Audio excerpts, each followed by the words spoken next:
فیضان شاہ دو سرا مدنی مذاکرہ، فیضان شاہ دو سرا مدنی مذاکرہ، عطار کی علمی ضیاء مدنی مذاکرہ، علم و ادب کا سلسلہ مدنی مذاکرہ، عطار کی علمی ضیاء مدنی مذاکرہ۔ الحمدللہ رب العالمین والصلاة والسلام علی خاتم النبیین، اما بعد فاعوذ باللہ من الشیطان الرجیم، بسم اللہ الرحمن الرحیم، الصلاة والسلام علیک یا رسول اللہ وعلی آلک واصحابک یا حبیب اللہ، الصلاة والسلام علیک یا نبی اللہ وعلی آلک واصحابک یا نور اللہ۔ 1447 نے جی کے ربیع الاخر ماہ فاخر ماہ عبد القادر کی آج چوتھی رات ہے۔ اس مناسبت سے ضیاء درود السلام پیج نمبر 2 سے فرمان آخری نبی صلی اللہ علیہ وسلم نمبر 4۔ مسلمان جب تک مجھ پر درود پاک پڑھتا رہتا ہے فرشتے اس پر رحمتیں بھیجتے رہتے ہیں۔ اب بندے کی مرضی ہے کم پڑھے یا زیادہ۔ صلو علی الحبیب صلی اللہ علی محمد۔ خاندان غوث اعظم، اے عاشقان غوث اعظم، ہمارے پیارے پیارے پیر و مرشد سرکار بغداد حضور غوث پاک شیخ عبد القادر جیلانی رحمۃ اللہ علیہ کے والد محترم کا نام ابو صالح موسیٰ جنگی دوست تھا، اور آپ کی امی جان کا مبارک نام فاطمہ رحمۃ اللہ علیہا اور کنیت ام الخیر تھی۔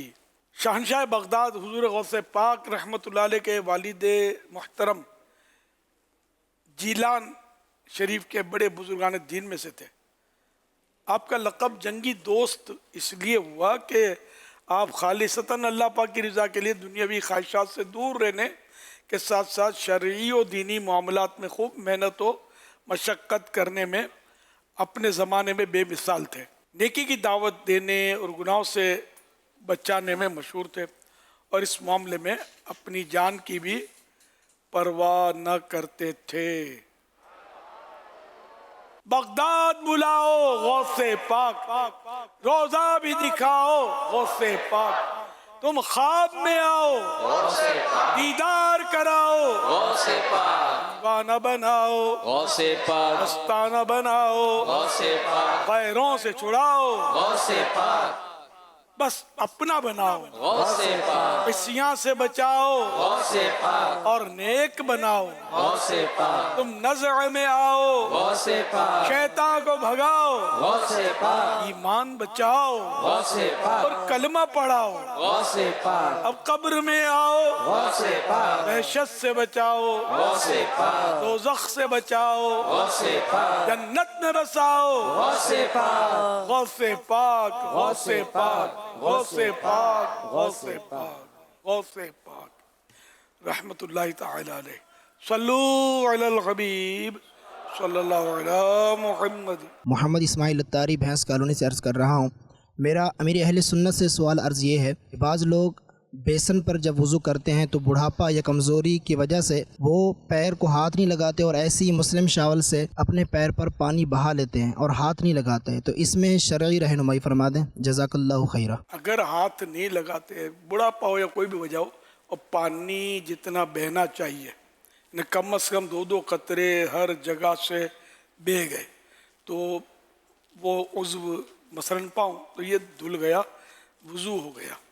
البتہ یہ کہ ہاتھ بھی لگانا چاہیے، ملنا بھی چاہیے، سب سنتیں مستحبات اس میں خلال کرنا چاہیے۔ اب واقعی کوئی معذور ہے کہ وہ ہاتھ بیچارہ لگا نہیں پا رہا، تو اس کو تو یہ سنتیں چھوڑنے وغیرہ کا جو بھی ہے وہ کہ سنت موقعہ چھوٹی تو برا کیا، مستحب چھوٹے تو ظاہر ہے کہ اس کا کوئی وہ نہیں ہے۔ اس میں وبال نہیں. سنت موقدہ چھوڑنے میں گناہ نہیں ہوتا, یہ برا کہلاتا ہے, اساءت برا. لیکن عادت بنا لے, بار بار کرے تو یہ اب گناہ گار ہوتا ہے. اب یہ ملنا سنت تو لکھا ہے, خلال بھی سنت ہے, سنت موقدہ ہے خلال. یہ تو ہاتھوں میں اور پاؤں کی انگلیوں میں, اور چنگلیاں سے خلال پاؤں میں کرنا یہ مستحب ہے. ویسے مطلقاً خلال کسی بھی انگلی سے کیا تو سنت ادا ہو جائے گی پاؤں میں. اور مطلب چھوٹی انگلی سے پھر اس کی ترتیب یہ کہ جب سیدھا پاؤں دھوئے تو سیدھے پاؤں کی چھوٹی انگلی سے وہ خلال شروع کر کے انگوٹھے پر ختم کرے, اور دوسرا پاؤں جب دھوئے الٹا پاؤں تو اس کے انگوٹھے سے خلال شروع کرے اور چھوٹی انگلی پر ختم کرے. صلو علی الحبیب صلی اللہ علی محمد. کیا اگر کوئی شخص نے ساری زندگی گناہ کیے ہو لیکن اس نے آخری وقت میں توبہ کر لی ہو تو کیا اس توبہ قبول ہوگی؟ اور کیا اس کا آخرت میں اس کا حساب ہوگا توبہ کرنے کے بعد؟ اور دوسرا میرا یہ سوال ہے کہ مشکلات پر صبر کرنا کیسے سیکھے؟ جواب عطا فرمائے. جزاک اللہ خیرا. وإیاکم. توبہ تو اللہ قبول کرنے والا, جب بھی توبہ کرے وہ توبہ قبول ہو جائے گی اس کی. البتہ یہ کہ حقوق العباد اگر ہیں اس کے ذمے وہ ادا کرنے باقی رہیں گے. مثلا قرضہ تھا اس پر, کسی کو مارا تھا, جھاڑا تھا, ناحق گھورا تھا, ایذا پہنچائی تھی, تو اس کا حساب تو باقی رہے گا. وہ قیامت کے دن مطلب یہ کہ اب اللہ چاہے تو دونوں میں صلح کروا دے گا, یا چاہے تو اس کی نیکیاں اس کے اوپر ڈالی جائیں گی جو جس کے حق مارے تھے. اب بندہ واقعی نادم ہے اور اب اس کو موقع ہی نہیں مل رہا کہ حقوق العباد جو تلف کیے تھے اس نے وہ ادا کرے, تو اللہ کی رحمت سے امید رکھی جائے کہ وہ صلح کروا دے قیامت کے دن. مشکل پر ہی دوسرا سوال ہے یہ. ایک تو مطلب یہ کہ اپنے سے نیچے دیکھے کہ مجھ سے زیادہ بھی کوئی مصیبت زدہ ہے کہ نہیں ہے, تو واقعی ہوتا ہے. اب بالفرض کسی کو ٹی بی ڈکلیئر ہوئی کہ بھئی اس کو ٹی بی ہے, تو اس کے ہوش و حواس تو اڑ جائیں گے, تکلیف تو بہت ہے. لیکن ٹی بی کا علاج ہو جاتا ہے, کلیئر ہو جاتا ہے ٹی بی کا. تو یہ کینسر والے پر غور کرے, فلاں کو تو بیچارے کو کینسر ہے, مایوسی ہے. یہاں مایوسی نہیں ہے, ٹی بی میں تکلیف اگرچہ بہت ہے لیکن کینسر میں تکلیف بہت ہی ہے, تو یوں زیادہ ہے. تو اس کو دیکھے گا تو اپنی مشکل تھوڑی کم محسوس ہوگی. اعلیٰ حضل قیاس, اسی پر قیاس کر کے جو بھی مشکل آئی, جیسے میرا کرائے کا گھر ہے, پریشان ہے, آنر شپ ہوتی تو اچھا ہوتا, مکان مالک تنگ کرتا رہتا ہے وغیرہ, تو واقعی تکلیف تو ہے, لیکن اس کو دیکھے جس کے پاس مکان نہیں ہے, بیچارہ فٹ پاتھ پر زندگی گزار رہا ہے. بارش آتی ہے تو کسی چھپرے کے نیچے آ جاتا ہے, کسی درخت کے نیچے بیچارہ پڑا رہتا ہے, سردیوں میں سے ٹھٹھرتا رہتا ہے. میرے کو سر چھپانے کی جگہ تو ہے, اگرچہ کرائے کی ہے, مکان مالک کی تکلیف ہے یا چھت ٹپکتی ہے, جو بھی ہے مکان تو ہے نا. تو یوں اپنے سے نیچے دیکھے. شیخ سعدی رحمۃ اللہ علیہ کا واقعہ اپنا بیان فرماتے ہیں کہ میں علم حاصل کرنے کے لیے نکلا تھا کوفے میں. کوفہ میں مطلب جا رہا تھا, میں راہ خدا میں علم حاصل کرنے کے لیے نکلا تھا, لیکن پاؤں میں جوتی نہیں تھی, میں ننگے پاؤں میں چل رہا تھا, مجبوری تھی. تو دل میں میرے یوں ہوتا تھا کہ میں اللہ کی راہ میں نکلا ہوں, میرے پاؤں میں جوتا نہیں ہے, میں تکلیف میں ہوں. تو میں جب کوفہ کی مسجد میں نماز کے لیے پہنچا تو وہاں دروازے پر ایک فقیر تھا, اس کے دونوں پاؤں نہیں تھے, کٹے ہوئے تھے. تو میں فوراً اندر جا کر اللہ کی بارگاہ میں سجدہ ریز ہوا, سجدہ کیا کہ مولا تیرا کرم ہے, جوتے نہیں تو کیا ہوا, پاؤں تو ہیں میرے. اس بیچارے کے تو پاؤں بھی نہیں ہیں, جوتے ہوں تو بھی کیا کرے گا, پاؤں میں پہنے ہیں کیسے. تو یوں مطلب بڑی مصیبت دیکھ کر اپنی مصیبت چھوٹی بن گئی, ختم ہو گئی.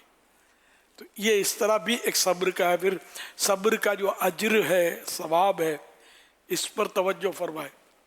جیسے ایسے اقوال ہیں بزرگوں کے کہ ہم نے ساری بھلائی صبر میں پائی, تو اس طرح کے اور بھی کئی مطلب صبر کے فضائل ہیں. یہاں تک کہ یہ بھی بشارتیں ہیں کہ صبر کرنے والے کو جنت میں بلا حساب و کتاب داخلہ ملے گا. یعنی مفہوم حدیثوں کے اس طرح کے مضامین. تو یوں صبر کے فضائل پر غور کرے گا تو صبر کرنا آسان ہوگا. اور خواہ مطلب ہے کہ روتا رہے گا تو پھر وہ کچھ بنے گا نہیں. کہ واویلا کرنے سے رونا دھونا مچانے سے ظاہر ہے مصیبت تو نہیں جاتی. صبر کا ثواب البتہ جا سکتا ہے بے صبری کرنے کی وجہ سے. تو اللہ کے پیارے پیارے حبیب صلی اللہ علیہ وسلم فرماتے ہیں کہ ہر چیز کی ایک حقیقت ہے اور بندہ اپنے ایمان کی حقیقت تک اس وقت پہنچے گا جب وہ اس بات پر یقین کر لے کہ جو مصیبت اسے پہنچی وہ اس سے ٹلنے والی نہ تھی اور جو مصیبت اس سے ٹل گئی وہ اسے پہنچنے والی نہ تھی. تو جو آئی وہ آنے ہی والی تھی. امام اہل سنت اعلی حضرت رحمۃ اللہ علیہ اپنے ملفوظات میں ارشاد فرماتے ہیں انسان اپنے قدموں کے نیچے دیکھتا ہے اگر نظر نہیں کرتا. یہاں کے آرام کو آرام سمجھتا ہے اور یہاں کی تکلیف کو تکلیف. حالانکہ بہت سے آرام یہاں یعنی دنیا کے وہاں آخرت کی تکلیف ہیں اور بہت سی یہاں کی تکلیف وہاں کے آرام ہیں. بڑی مطلب بہترین یہ مطلب بات ہے اگر اس پہ غور کریں نا کہ یہاں کا آرام جو ہے یہ بس ظاہری آرام ہے لیکن یہ آخرت کی یعنی کئی آرام ایسے جو آخرت میں تکلیف کا باعث ہوں گے. جیسے کسی مکان پہ قبضہ کر لیا اور اس میں آرام کیا تو یہ آرام تو ملا لیکن یہ آرام آخرت کی تو تکلیف کا باعث ہے کہ ناجائز قبضہ کر کے آپ نے آرام کیا اس میں. کسی کا چھین کر کھایا تو یوں لذت آئی لطف آیا راحت ملی لیکن یہی راحت آخرت کی بے قراری کا سبب بنے گی. ساری راحت آرام نکل جائے گا. تو یوں مطلب یہ ہے. اچھا پھر دنیا کی تکلیف یا آخرت کی راحت کئی تکلیف ایسی ہیں جو آخرت کا راحت کا سامان ہے. تو مثلا ابھی کہ غربت ہے تو غربت میں ہر آزمائش تو ہوتی ہے پریشانی ہوتی ہے تو یہ پریشانی اس پر صبر کرے گا اور واقعی یہ غریب ہے فقیر ہے مسکین ہے اور صبر کرے گا تو اس کے لیے آخرت کی راحتیں ہیں. حدیثوں میں اس طرح بھی ہے کہ فقیر اغنیا سے یعنی مالدار سے 500 سال پہلے جنت میں داخل ہوگا. تو اب فقیر یہاں مراد وہ بھکاری نہیں.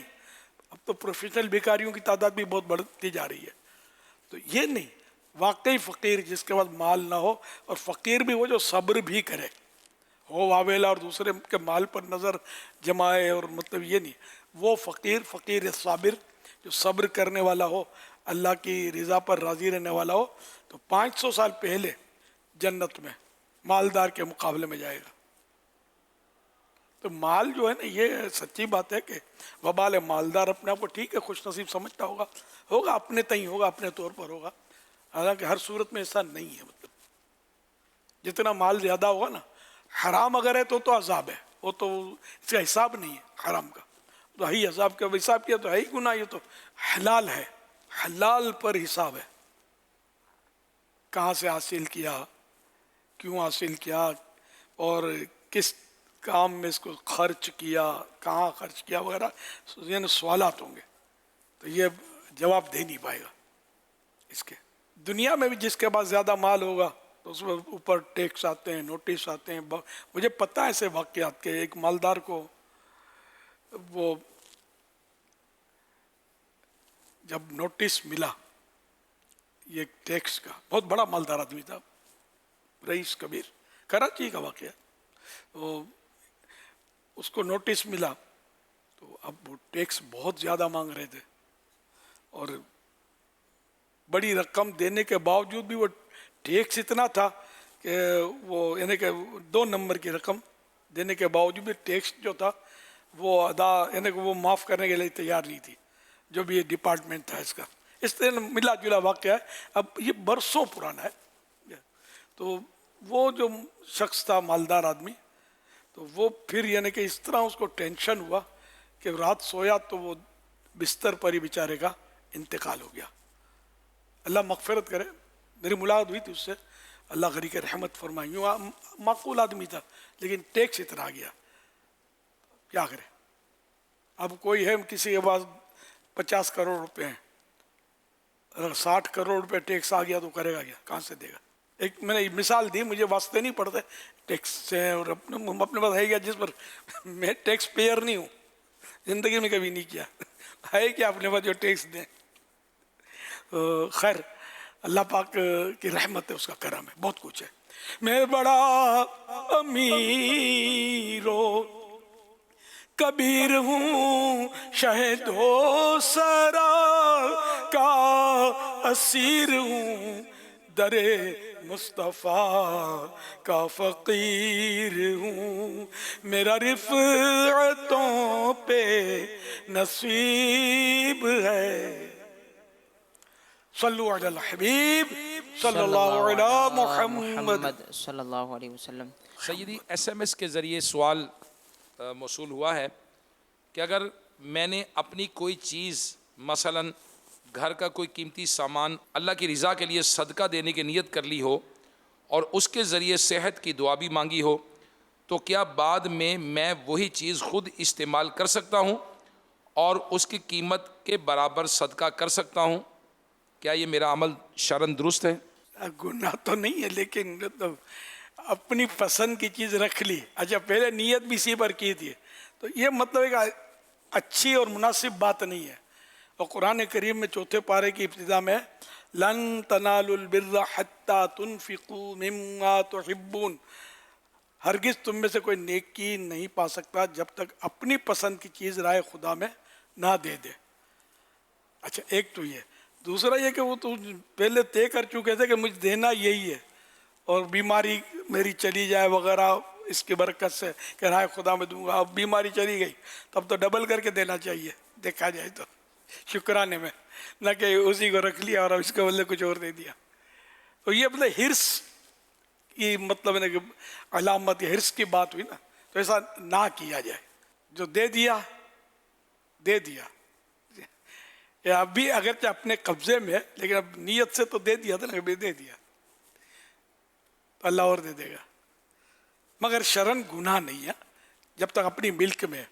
ہاں کسی کو دے دیا، اب اس کو بولو کہ مجھے دے دو میں کچھ اور دیتا ہوں، تو پھر اس کے الگ مسائل ہیں کہ جو نے کسی کو گفٹ دے دیا ہے نا، کسی کو گفٹ دے دیا، اب وہی گفٹ اس کو بولا کہ مجھے دے دے، تو یہ مکروہ تحریمی، یہ ناجائز و گناہ ہے، مکروہ تحریمی ہے۔ ہاں اگر اس کو نہیں بولا آپ نے کہ مجھے دے دے، اب خود اس نے اپنے طور پر پیش کر دیا تو لے سکتے ہیں، تو گناہ نہیں ہے کہ یہ کہ سمجھو کہ جدید تحفہ ہے، نیو گفٹ ہے، اپنی طرف سے دے رہا ہے،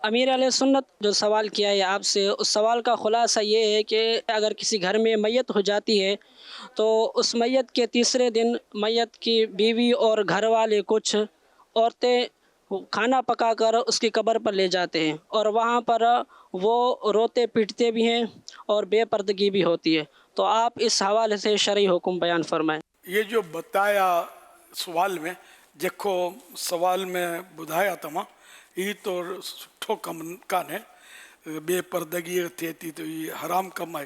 قبرستان تاں عبرت جی جائے ہے،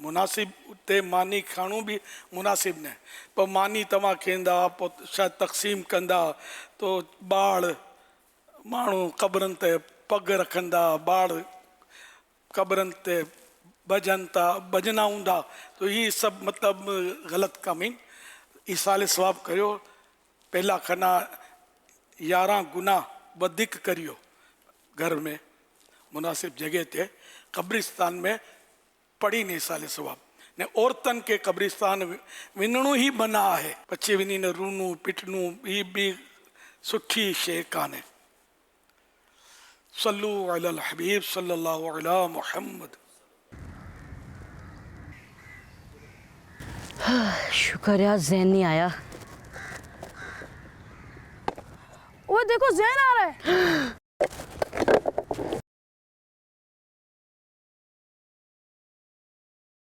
ہٹ جائیں, یہ کیا کر رہے ہیں آپ لوگ؟ ایسے کسی کو تنگ کرنا بہادری نہیں, بزدلی ہے. دیکھو دیکھو ہیرو بن رہا ہے, ہمیں اکیلے روک نہیں پاؤ گے. اکیلا نہیں, جب کوئی حق پر ہوتا ہے تو اللہ پاک اس کے ساتھ ہوتا ہے. آپ نہیں جانتے غوث پاک رحمۃ اللہ تعالیٰ علیہ ہمیشہ حق اور سچ بات کہتے تھے, چاہے ان کے سامنے کوئی ایک عام مسلمان ہو یا بہت بڑا بادشاہ. ہمیشہ نیکی کا حکم دیتے تھے اور برائی سے روکتے تھے. تو وہ بھی اکیلے تھے مگر اللہ پاک ان کے ساتھ تھا.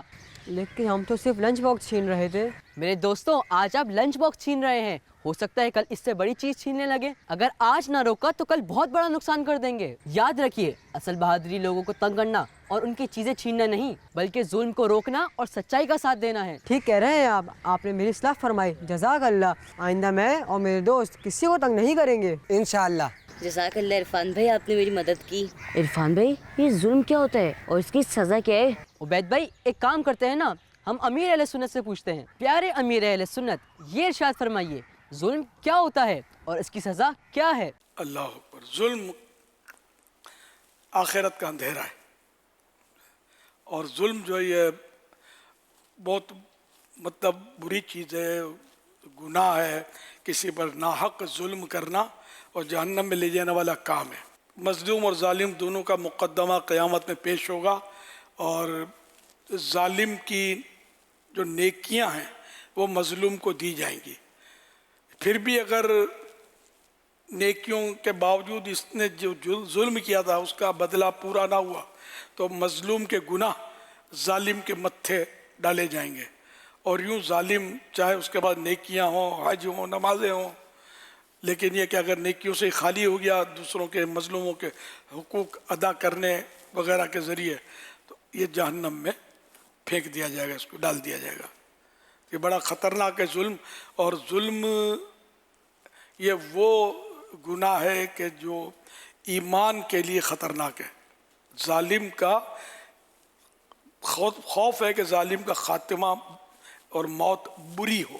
بری موت کی دو صورتیں ہیں. ایک تو بری موت وہ کہ گناہ گار جو ہے وہ بغیر توبہ کے مر گیا, اور دوسری جو صورت ہے وہ اس سے زیادہ خطرناک ہے کہ کفر پر مر گیا. یہ سب سے خطرناک ہے. تو اس لیے وہ ظلم نہیں کرنا چاہیے. اگر کسی پر ظلم کیا ہے کبھی, ظلم کا مطلب یہ نہیں کہ اس کو فائر کر دیا, ہاتھ پاؤں کاٹ دیا. ظلم زبان سے بھی ہوتا ہے, کسی کی ناک دل آزاری کر دی, یہاں تک کہ کسی کو ایذا دینے والی نظر سے گھورا, یہ بھی ظلم ہے, گناہ ہے. ٹھیک ہے نا. تو اس طرح کسی کو مارا, پیٹا, کوئی چیز چھین لی, قرضہ دبا لیا, اس کی غیبت کی, اس کو پتہ چل گیا تو اس کا دل دکھ گیا, دل تو دکھے گا اس کا. کسی پر تہمت لگائی, تو یہ ظلم تو بہت طرح کے اور بہت سارے, تو یہ بہت خطرناک ہے. تو یہ جو کیا دنیا میں, اس کو مطلب یعنی کہ ترکیب کر لینی چاہیے اور معافی تلافی ہو جائے, توبہ بھی ہو جائے, تو اسی میں عافیت ہے. ورنہ تو آخرت میں بہت مشکل ہو جائے گا معاملہ. اللہ کے پیارے پیارے آخری نبی صلی اللہ علیہ وآلہ وسلم نے ارشاد فرمایا, بے شک اللہ پاک ظالم کو مہلت دیتا ہے یہاں تک کہ جب اس کو اپنی پکڑ میں لیتا ہے تو پھر اس کو نہیں چھوڑتا. یہ فرما کر سرکار نامدار صلی اللہ تعالی علیہ وآلہ وسلم نے پارہ 12 سورہ ہود کی آیت نمبر 102 تلاوت فرمائی. ترجمہ ہے کنز الایمان, اور ایسی ہی پکڑ ہے تیرے رب کی جب بستیوں کو پکڑتا ہے ان کے ظلم پر, بے شک اس کی پکڑ دردناک کرری یعنی سخت ہے.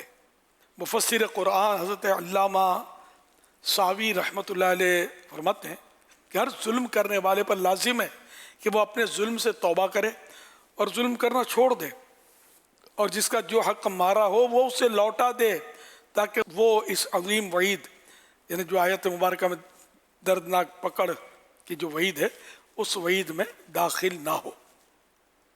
کیونکہ یہ آیت گزشتہ امتوں کے ساتھ خاص نہیں بلکہ ہر ظالم کو عام ہے, ہر ظالم کے لیے یہ وعید ہے. اللہ کے پیارے پیارے آخری نبی صلی اللہ علیہ وسلم نے ارشاد فرمایا, اے لوگو اللہ پاک سے ڈرو. خدا کی قسم جو مومن دوسرے مومن پر ظلم کرے گا تو قیامت کے دن اللہ پاک اس ظالم سے انتقام لے گا. ایک اور حدیث پاک میں ارشاد فرمایا جس نے کسی ظالم کی اس کے ظلم پر مدد کی وہ قیامت کے دن اس حال میں آئے گا کہ اس کی پیشانی پر لکھا ہوگا یہ اللہ کریم کی رحمت سے مایوس ہے. یعنی جو ظالم کی تعاون کرے گا وہ بھی گیا. خود ظالم کا کیا حال ہوگا. تو نہ ظلم کرنا ہے نہ کسی ظلم کرنے والے کا ساتھ دینا ہے. صلو علی الحبیب صلی اللہ علی محمد. تو یہ خاکہ دکھا کر, یہ تو فرضی خاکہ تھا, یہ بتایا کہ اس طرح جو لوٹتے ہیں نا یہ ظالم ہے. ایک تو مال لوٹا نہیں بھی کامیاب ہوئے تو اس کو کتنی وہ گھبراہٹ ہوگی. اس میں گھبراہٹ بھی دکھا رہے تھے اس بچے کی کہ وہ خوف زدہ ہوا. تو کسی کو خوف زدہ کرنا یہ بھی ناجائز ہے, گناہ کا کام ہے. ناحق کسی کو خوف زدہ کرنا, چھپ جاتے ہیں ڈرا دیتے ہیں او کر کے او کر کے, اور کبھی بچوں کو ڈرا دیتے ہیں. ظلم کا انجام بہت خراب ہے. ایک رسالہ مکتبۃ المدینہ کا مختصر سا رسالہ, زیادہ بڑا نہیں ہے, وہ ظلم کا انجام اس کا نام ہے. نہ پڑھا ہو تو پڑھ لیجئے, آپ کو پتہ چلے گا ظلم کیا. جو عام طور پہ ہم ظلم کو تو کوئی لفٹ ہی نہیں کرا رہے, ایزی لیتے ہیں, وہ خطرناک ہے. جیسے اب کوئی بیٹھ گیا آپ کے پاس, کیا غصہ پڑتا ہے, چل ہٹ, اس کو ہٹا دیا یا گھورا, یہ سب ظلم ہے. یہ دیکھیں بعض ظلم ایسے ہوتے ہیں کہ جو بظاہر کچھ بھی نہیں ہے, نہ مارا نہ پیٹا, ایسے یاد رہ جاتے ہیں کہ وہ مطلب مجھے بھی کچھ یاد ہیں. جیسے کبھی کبھی مثال دیتا ہوں کہ ایک مجھ پر ایسا ظلم ہوا تھا کہ مجھے یاد ہے, اور خیر میں نے معاف کر دیا لیکن میرے نام بھی نہیں. اب تو وہ بندہ زندہ ہو اس کی بھی امید نہیں ہے. اس وقت جب میں سمجھو جوان تھا تو وہ تو ویسے شاید بوڑھا ہی تھا وہ آدمی, 55-60 سال تو ہوگی عمر. سجدے میں وہ اگلی صف میں تھا, میں پیچھے تھا, نماز میں نمازی تھا وہ آدمی, میں پیچھے تھا. تو میرا سر اس کو لگ گیا ہوگا, سجدے میں لگ جاتا بعض اوقات, صفیں چھوٹی بھی ہوتی ہیں کہیں کہیں مسجدوں میں, سر میرا لگ گیا. اس نے جو مطلب مجھے جو اس طرح کی یعنی کہ ایک کا جملہ بولا لیکن ایسا زہر میں بجھا ہوا جملہ تھا وہ, میں اس کو دوہرا نہیں سکتا. میرے کو اتنا اس سے مطلب دل دکھا ہے میرا کہ ابھی تک جیسے وہ یاد کیا تو کسک دل کے اندر باقی ہے. اب بتائیے یہ اگر یہ ظلم نہیں تو ظلم کس کو بولتے ہیں؟ اللہ اس کو معاف فرمائے, میں تو معاف کر چکا, 100 بار معاف میری طرف سے, 1000 بار معاف, لیکن یہ کہ وہ کرنے والا کر گیا. یہ اس طرح نہیں, مثال اس لیے دیتا ہوں کہ یہ بھی ظلم ہے, کسی کا دل دکھا دینا, مار پیٹ, چھری مارنا, گولی مارنا, یہی ظلم نہیں ہے.